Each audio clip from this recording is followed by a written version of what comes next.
আমি এখন ইবারকের হাসপাতালের সামনে আছি।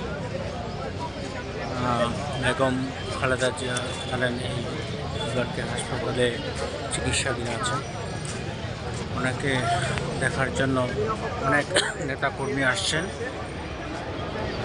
আর ওনার অবস্থা কোনো উন্নতি হয়নি। এখানে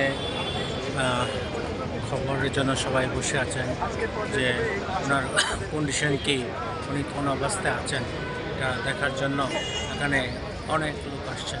মিডিয়া থেকে শুরু করে নেতা কর্মী সবাই আসছেন বেগম খালেদা জিয়ার খোঁজখবর নেওয়ার জন্য। আমি এখন ইবারকের হাসপাতালে চলে আছি। দেখতে পাচ্ছেন এ হলো ইবারকের হাসপাতাল। এখানে বেগম খালেদা জিয়া চিকিৎসাধীন আছেন এবং আইন শৃঙ্খলাকে শুরু করে অত্যন্ত সতর্কভাবে এখানে অবস্থান করছেন। ভিতরে জনসাধারণ যেন উন্মুক্ত না, তো নেতাকর্মীরা বাইরে অপেক্ষা করছেন। দেখছেন অনেক মিডিয়া এবং অনেক লোক এখানে অবস্থান করছেন, আপনারা দেখতে পাচ্ছেন। আমি এখন ইবারকের হাসপাতালের সামনে আছি।